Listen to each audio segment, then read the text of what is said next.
Welcome back, Nerd Squad. My name is Roy Destroya, and this is Top 10 Nerd. The surprisingly humorous vigilante that is Hellboy first appeared on the cover of Dime Press number 4, and has since become one of the most recognizable faces of Dark Horse. And yes, I am stoked to get to venture out of DC and Marvel land today. So let's take a look at the top 10 Hellboy surprising facts.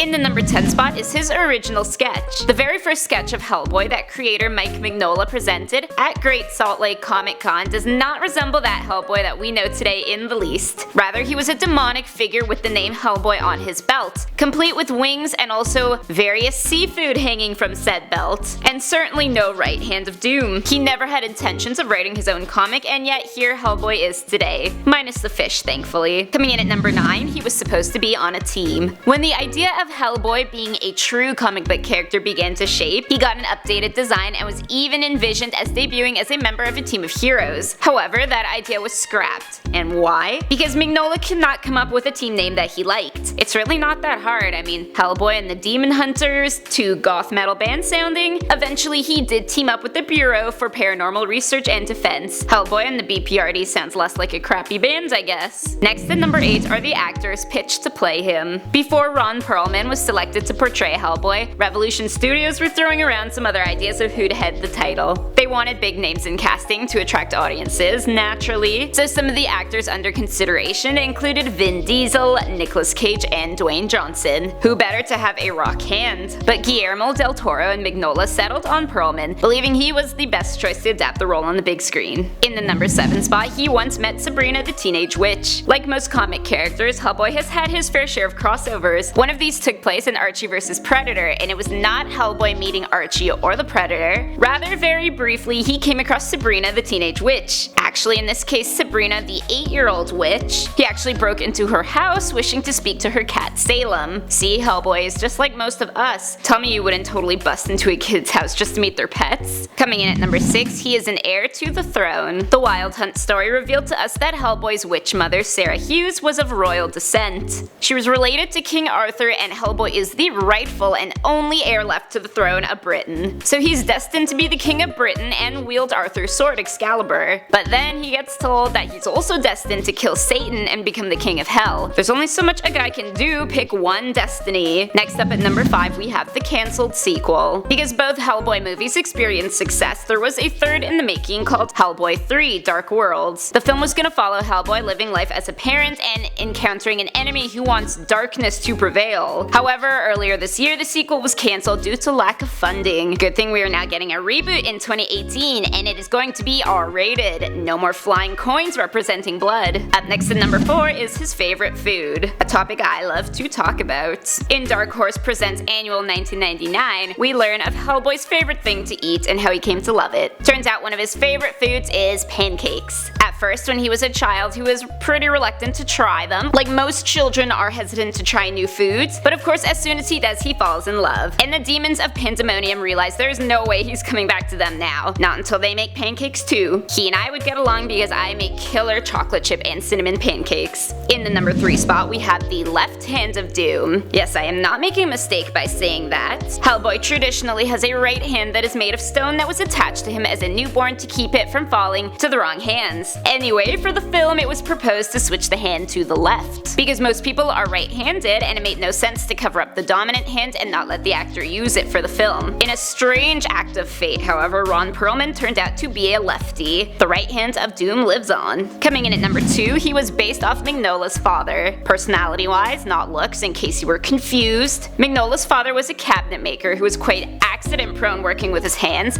and he was also a Korean War vet. So he would recount stories of accidents and battles ranging from minor to horrific in a very joking and offhand manner. Like, yeah, I just sawed off my hand, it happens. Mignola took this casual personality trait and gave it to his hero, resulting in a very brush-off demeanor. Yeah, that demon just killed my friends, it happens. And finally, in the number 1 spot, we got his smell. It's not every day that we are told what our heroes smell like. It's not even something that I realized we wanted to know, according to several publications featuring Hellboy, such as the novel Oddest Jobs and the Bone bones of giants. Hellboy is described as smelling a lot like peanuts. Dry roasted peanuts to be exact. If you ask me, there are a lot of things that could be worse to smell like, and now I kinda crave some PB&J. So those are the top 10 Hellboy facts. Let me know in the comment section down below who you want facts on next. My name is Rory Destroya, thanks for watching, and don't forget to subscribe so you never miss another nerdy list.